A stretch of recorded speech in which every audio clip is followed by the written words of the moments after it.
reducing. I think you can see the ghost image here, what the thickness of it is.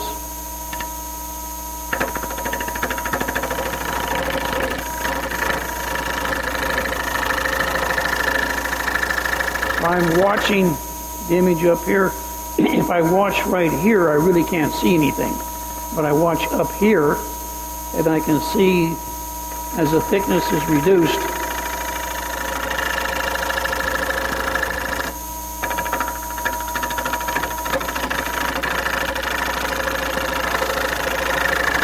Okay, we're about a half right now.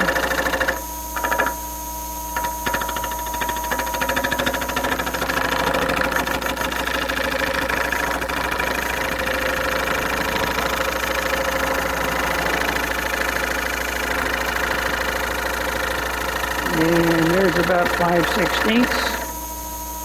It's not quite flat, so I'm going to come in here. Notice the tool isn't bouncing around. I'm on the bevel.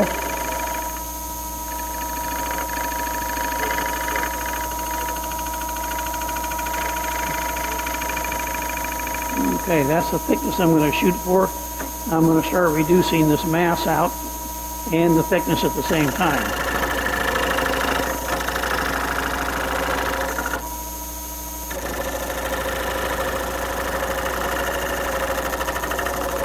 This is a lot more fun when the wood is wet. But this is a little bit dry.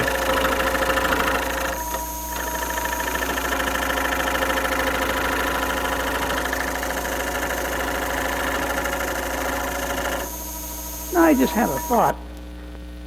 If I could cut this at a slight angle, it'd become like a propeller and blow all the dust away. Wouldn't that be cool? But probably not very practical.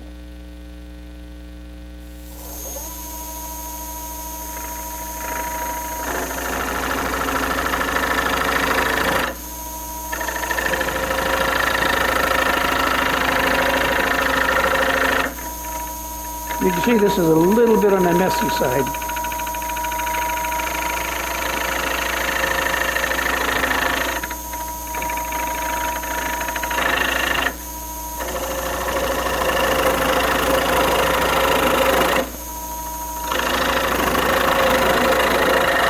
Coming on down.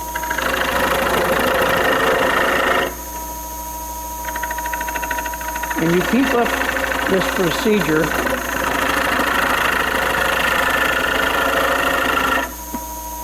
until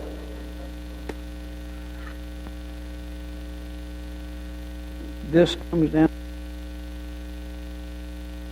This just starts to become round, and we won't take off in shape.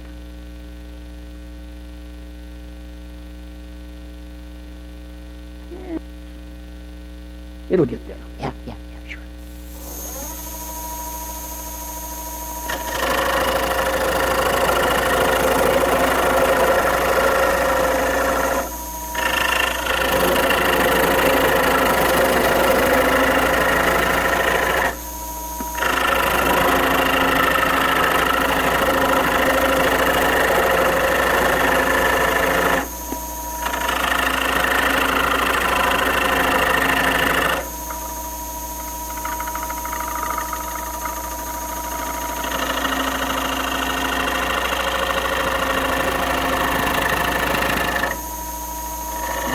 Getting close.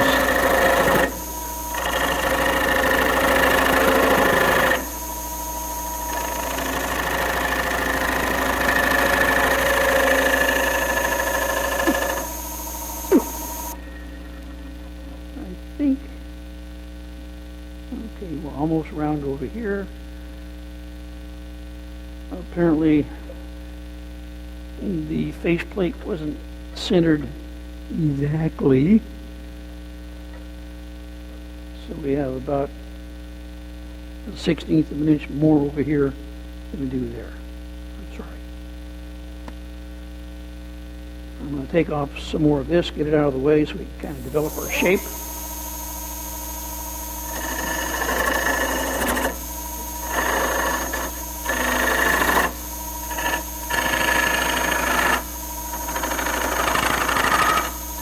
What I want to do is make this just round. Flip the other direction for a moment.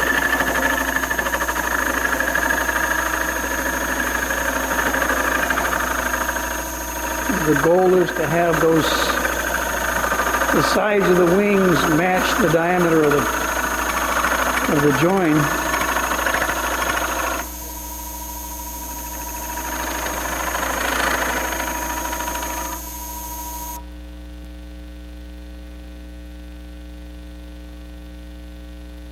So this is just round, maybe a 32nd, but we can fix that.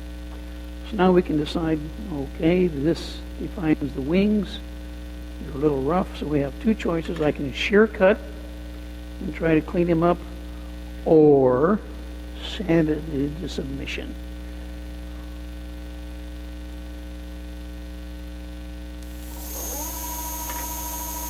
It's surprising, but you can shear cut these wings. Be very gentle.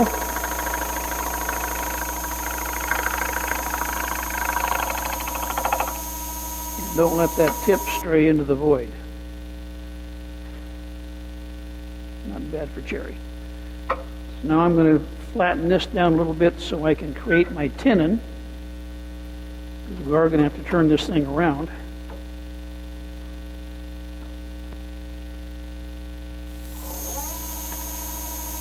You don't have to take off very much though.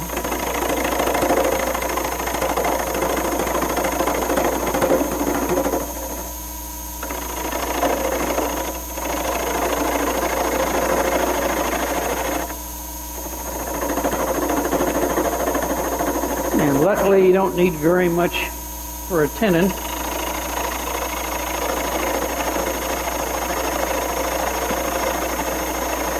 I usually shoot for about 3/8. On platters, I down to 1/8 of an inch.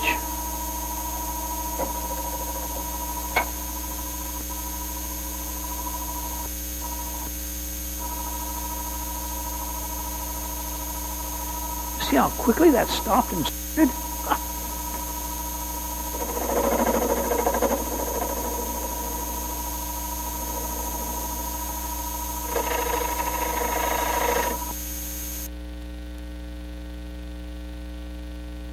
Little, so take some of the height off.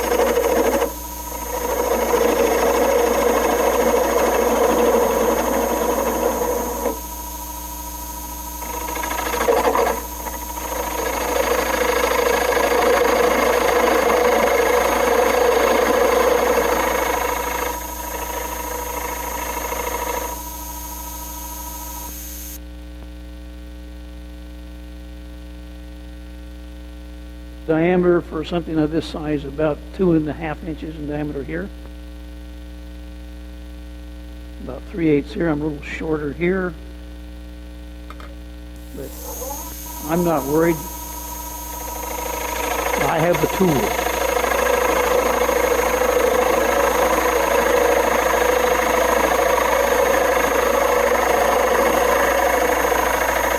And there's the height I want now.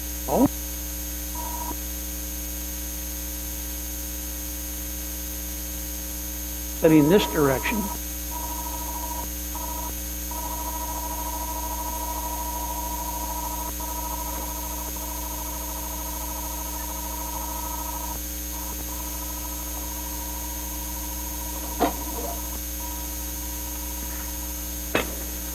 Don't you love when that tailstock live center gets you in the elbow? As I'm changing hands.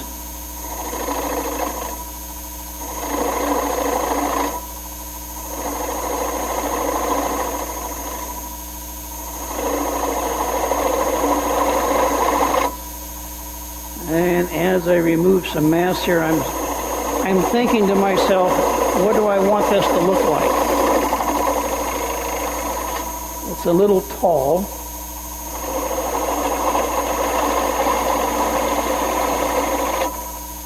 But I can play with the shape quite a bit.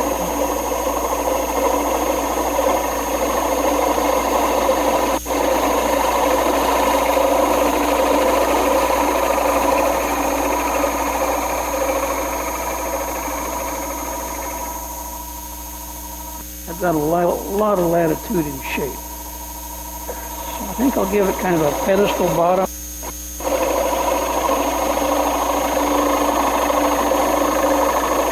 Maybe a little OG shape there.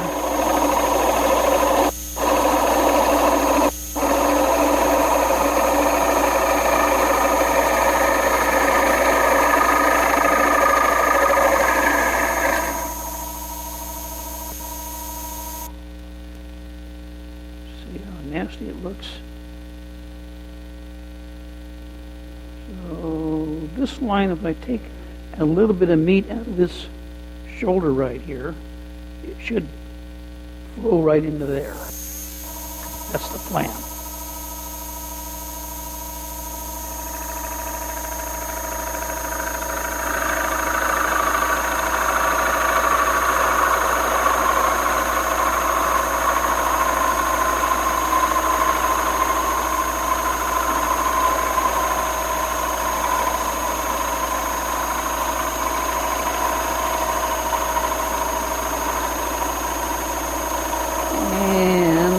Into the corner.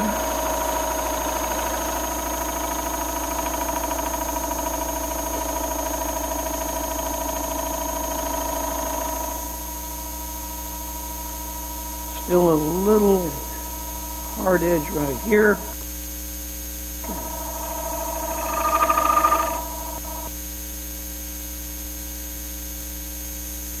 I'm on the bellows. And you can, little squeal means that I'm extended from the tool rest to contact with the wood, about 2 inches, and the tool wants to vibrate.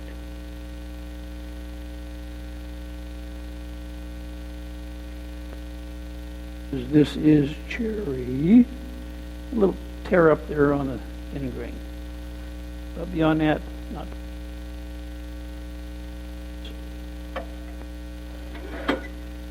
Remove it from the lathe.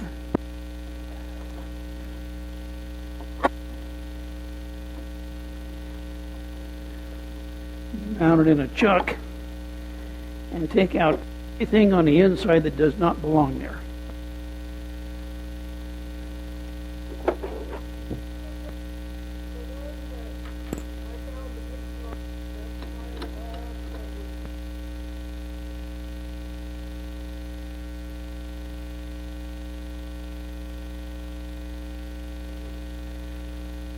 It's a decision you make when you pick up a piece of wood. What do I want to do? The natural edge was on this edge. Yeah.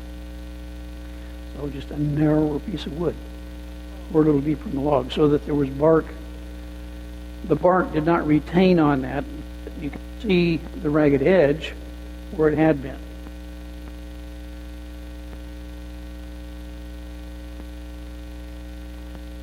To do a little bit of work on the threads here.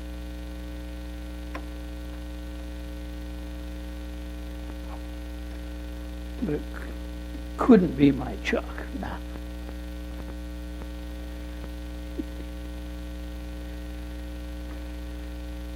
If you're involved in cabinet making or furniture making, there's an adage that you can never have too many clamps.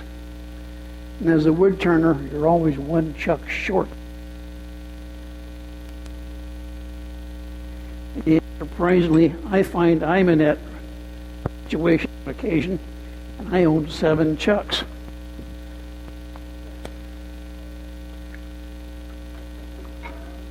I'm not bragging, I can't turn down a bargain.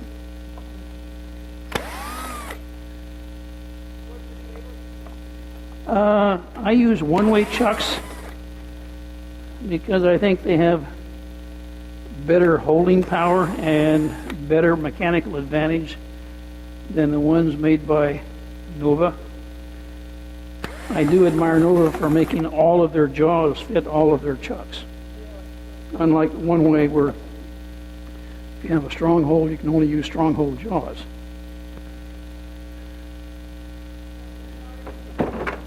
Pardon? No, I do not. where I used to work, Woodcraft, they didn't carry a Bic mark. However, on my jumbo jaws for my one-way chuck, I use Bic mark and grippers. Very, very cool. If you buy a Nova or a one-way, the one-way jumbo jaws and the Nova, what do they call those things? Whatever they are, you know, for gripping a bowl by the rim. They give you these little black rubbery things that actually will transfer color onto your wood. The Bic marks are urethane. There's no color transfer. They're not squishable. They're kind of trapezoidal in shape. And on the top edge, two sides are concave, two sides are convex. So by 90 degrees, it'll work inside or outside. If you buy them from Craft Supply and tell them what you're going to do, they'll tell you it won't work because they want you to buy the Bic mark. You just want those little grippers. Just fine. Nova and one way. Love it. Very cool. Making sure I've got clearance here.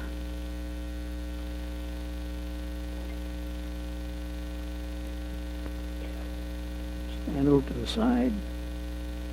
Surprise, surprise. Oh! Who'd have thought?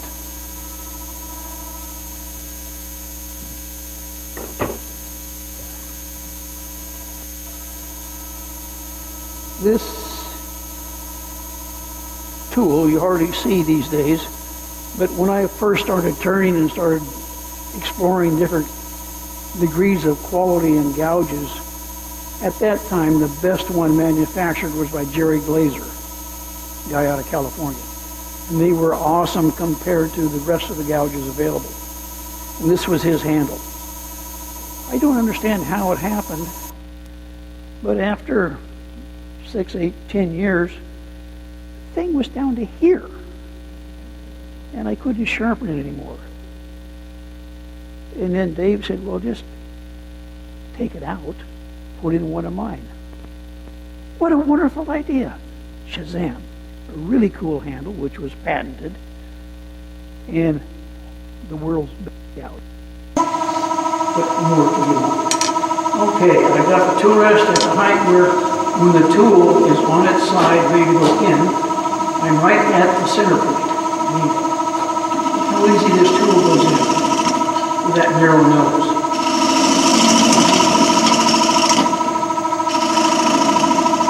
Cut a cone shape, so I'm not going into end grain but slicing across the face grain.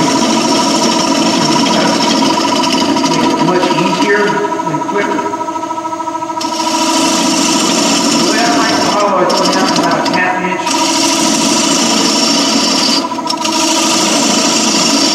March across. We don't care what this inside surface looks like. Don't try to flatten it out and make it pretty. You don't need to, and if you do, you're just going to get in trouble because you're going to get a catch. You just go down and really quick.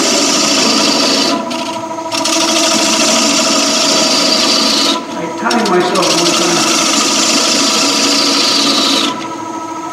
making an 8-inch bowl with this method. I had the outside turned and hollowed out, ready for sanding, and sand the bowl, 17 minutes.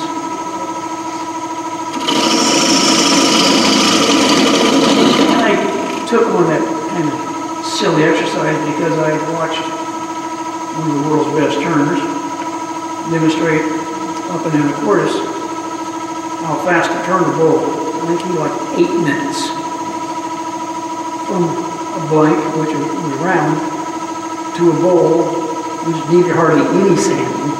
And just wow, that was impressive. But every cut was a money cut. And if you're turning for a living, every time you put your tool in the wood, it's either making you money or costing you money.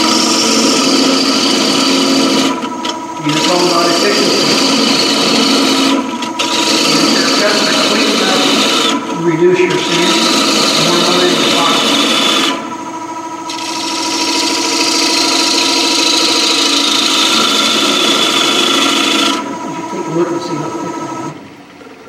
It's always a good idea, what you think on occasion. So here, that quarter, I'm looking at this surface is outside of this surface. So if I continue that cut, this is going to be really thin. And see, now tonight's exercise is not in thin turning. I'm going to back off a little bit. When I teach a thin turning class, we do that in a room with all the lights off. The windows are blank and wood. And you judge the thickness of your wood by the intensity of the light that shines through. Fun stuff.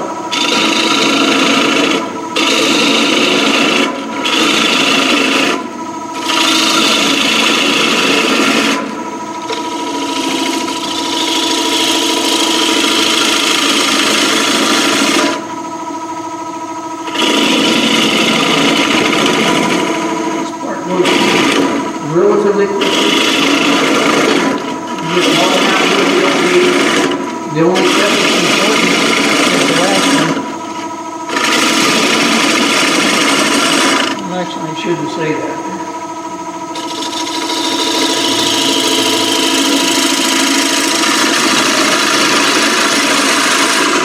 Richard Raffin explained you only blow things up on the last cut. So you're always working on the next to the last cut. That way you avoid too many problems.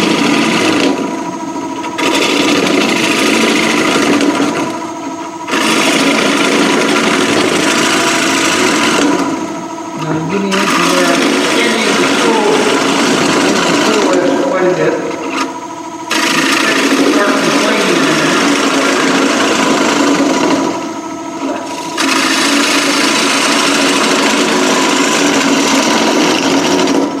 I very cleverly anticipated that when I get to the point where I can't cut anymore, it's going to be deep enough. So right now I'm bringing my thickness down to the bottom area, and don't stick your fingers in there. I'm going to slide down the wall right on the bevel. The tool at that fine point on the nose is going to find the height. Pick up the cut.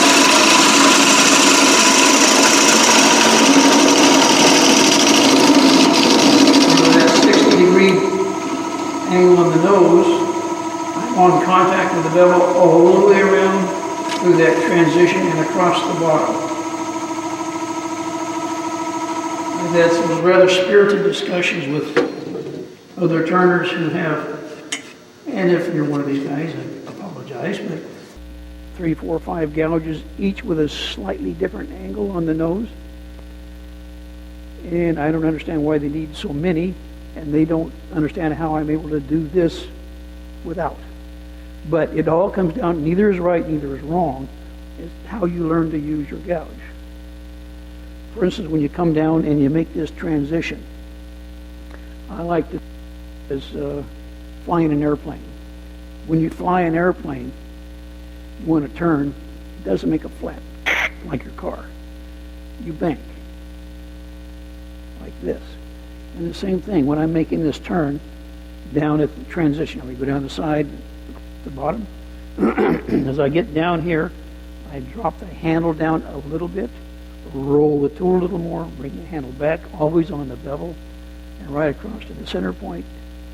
Bingo, you're there.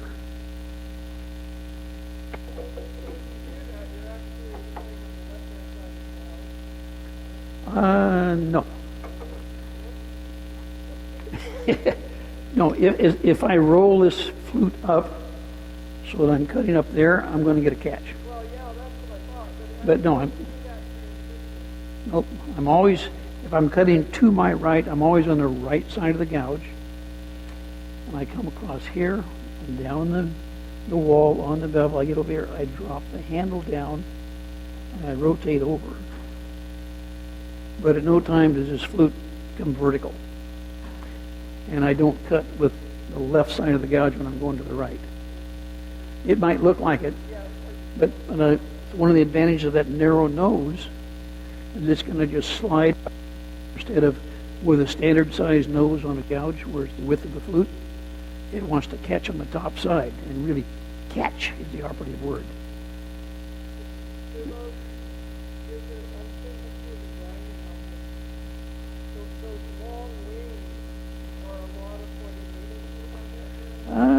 No, the long wings really come in handy for roughing, because you can take wide cuts, or for shear cutting. But for this, I mean, if this was only this long, it would work. They just come in, drop the handle down slightly. Don't drop it down here, because then you're working up at this top part of your vessel, and you're going to get a catch. So it's always a supported cut, and just come around and drop it across. It works for me. And, well, I'll tell you, when I first started turning bowls, I belonged to the 50% club.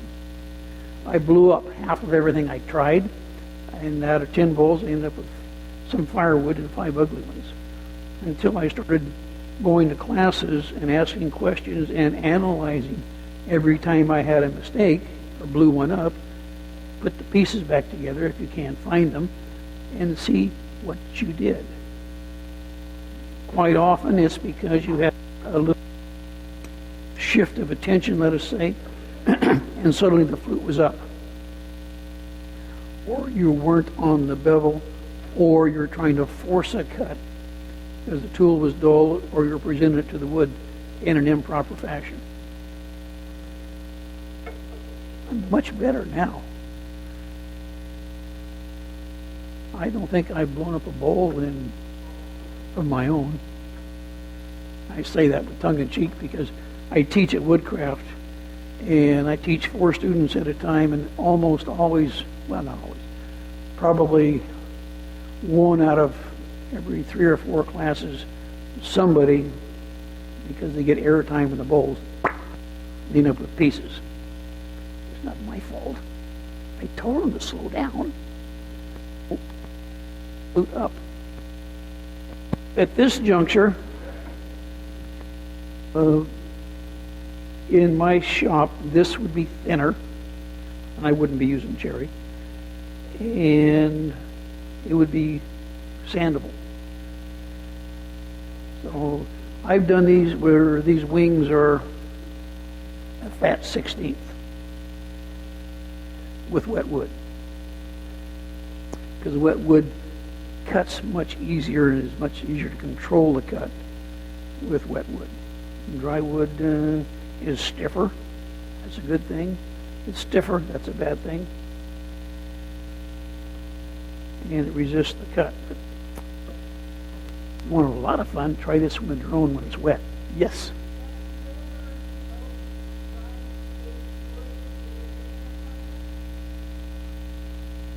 Do I do what? Toast it. Oh, soak it. I'm sorry. Hearing aids probably got dust in them. It's something I've considered on a few occasions, yes. But I have not done it.